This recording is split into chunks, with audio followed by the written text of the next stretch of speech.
হালালও খায় হারামও খায়, কষ্ট করে রোজগারও করে আবার সুদও খায়। তো বেউকুফ কষ্ট করে কেন? তো সুদে না খাবি সারাদিন, তাহলে আর পরিশ্রম করো কিত্তা? পরিশ্রম হইল,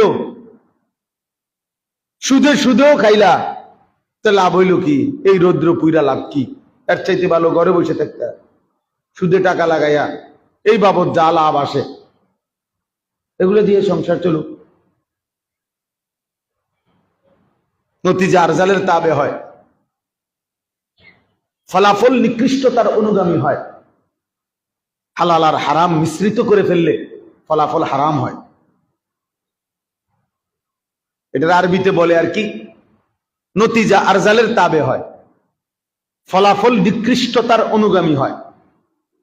আপনি সহজ উদাহরণ বুঝবেন, মসজিদের পানির ট্যাঙ্কিতে মনে করেন 1000 লিটার পানি, তো মোটর দিয়ে পানি উঠাইছে 999 লিটার পানি, সাবমার্সিবলের পানি, ফ্রেশ পানি।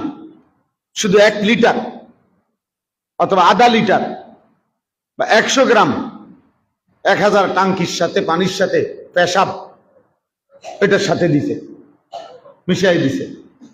তো এই 1000 লিটার পানি পাক না নাফাক? কেন নাফাক হবে? কেন নাফাক? তৈল পেশাব তৈল হুদে 100 গ্রামের, বুঝেন নাই? 999 লিটার তো কি, কিন্তু 999 লিটার পানিকে যদি 100 গ্রাম পেশাব নাপাক করে দেয়, আপনার ফতুয়াতে আপনার 1 কোটি টাকার মধ্যেও যদি 100 টাকা হারাম হয়, সুদের হয়, কিস্তির হয়, হারামের হয়, ধোকা দেওয়া হয়, তো সেটা কি 1 কোটি টাকাকে পাক করবে না নাফাক করবে? তো আপনি এটা বোঝেন না? এটা তো সহজ বাংলা, সহজ অঙ্ক। 2 2 4, 4 4 8, 8 2 গুণে 16, একদম সহজ।